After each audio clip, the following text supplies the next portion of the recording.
It's hard to believe that at one point in the history of rugby, the try had the same value as the penalty goal. It's extraordinary to think that one of the most creative actions in sport should be equal to somebody kicking the ball over the bar. Remember that rugby, of all games, is the most difficult game to score, because in order to go forward, you must go backward. There is no place in rugby union for a Roy Keane who can kick the ball 40 metres to a striker in open space in the penalty box. There is no place in rugby football for a quarterback like Dan Marino who can throw the ball 40 metres to a wide receiver. Rugby requires an extraordinary understanding of angle, alignment and space to create that ultimate arithmetic miracle, the overlap, and score a try. I've selected these 10 tries not just because of the extraordinary individual or collective ability that went into their success, but rather because, like Van Gogh or Leonardo da Vinci or Picasso, there is something special in this portrait of the try.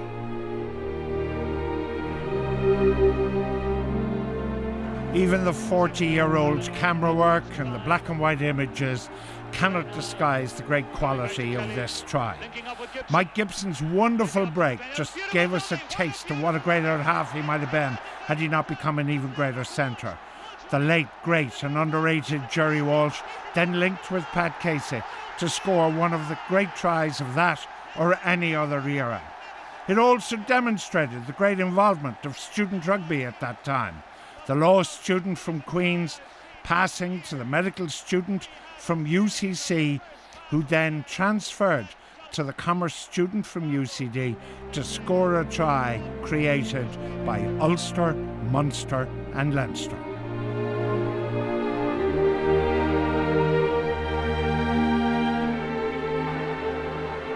Even in retrospect, Ollie Campbell's greatness as a fly half has probably not been fully recognised.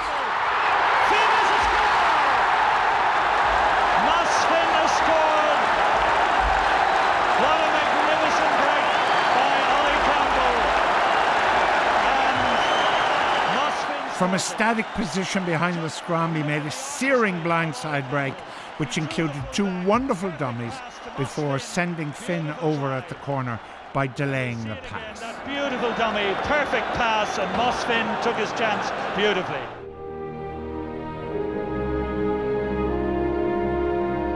Mark Ella, the great Australian fly half, used to say if he handled the ball twice in a move, a try was a probability.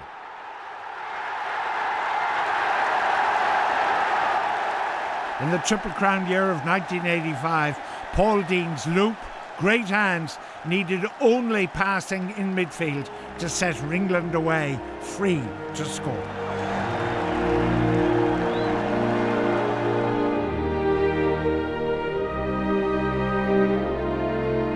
I was privileged to work with Connacht and one of its great stalwarts, Noel Mannion. In Cardiff, he engaged in that absolutely lung-bursting run for the corner to score a try which even the ranks of Tuscany could scarce forbear to cheer. From Noel Mannion! Mannion's great Gaelic footballing skills won the ball on the kick, and then he set off in a demonstration of speed and athleticism that had everybody in the grandstands cheering. From Noel Mannion. He blocked the kick from Bleddenbowen and managed to hold it.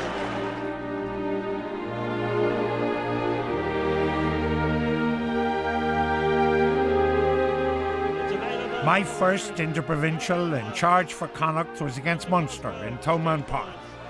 And David Curtis scored a wonderful try in the corner, which sadly we couldn't convert, which would have given us an immense win. David Curtis scores the third try for Connacht. David Curtis, whose father Brian had played for Ireland 40 years previously, scored a wonderful try full of perception and pace, which even Limerick people would have cheered. And he was in almost in the corner.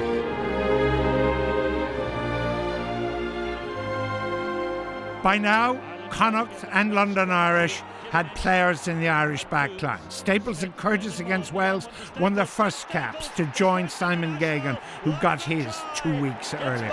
Scott Gibbs.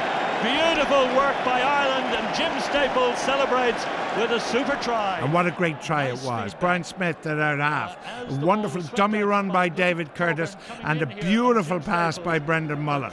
But it needed all of Staples' evasion and pace to get in for a debut try.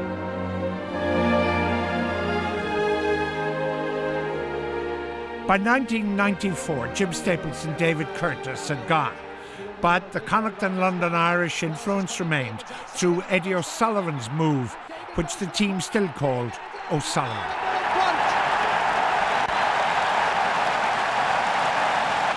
Fabulous move all the way across the line. The move was based on dummy runs by the centre and fullback, with the blindside wing coming in to make the extra man. Wallace did it superbly, but Gagan had it all to do, rounding Tony Underwood and getting in for the try at the corner to set up a great win.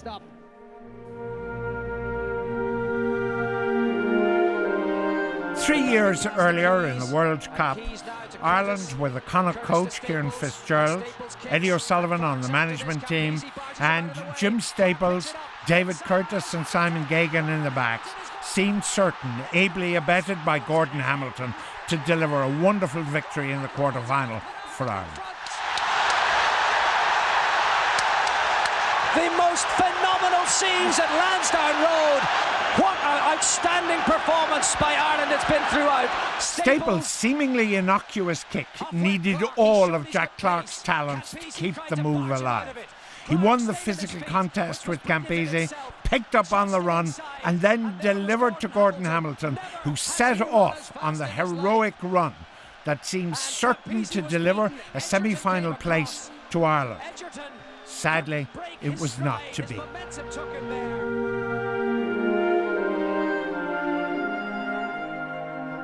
Dennis Hickey's uncle played for Ireland, and his father was unlucky not to do so. The young man made his debut in Cardiff against Wales, to the immense pride of his family. Oh. Great stuff. The try owed everything to the speed of Staples' blindside intervention. The support came from the back row in the shape of the Constitution flanker David Corkery. His left-handed pass set the young sprinter away to glory. And Hickey was in. That was Easterby. The try in rugby owes its genesis to coaching innovation, team organisation and individual skill. O'Driscoll's hat-trick in Paris had everything. The first, the team. The drive by Peter Clohessy, the perfect pass by Malcolm O'Kelly gave the young centre a free run under the posts. Now with the possibility of going in front. His second owed a lot to Eddie O'Sullivan's innovation with the midfield move, and the telepathic understanding of the centre finished it off. Ireland have got the score, and once again it's Brian O'Driscoll. Brilliant, brilliant play. Henderson has come into his own here, but there's O'Driscoll. Here, have it. And off he goes. And from that kind of range, there is no stopping him. The angle of his run is always perfection itself. And as we enjoyed looking at that again, Ronan O'Gara has added the goal points. The culmination of the hat-trick proved there is no legislation for individual brilliance. The speed of the pickup of the ball on the ground beat the French defence. Try by Brian O'Driscoll, and Ireland are right back in it with 7 minutes to go.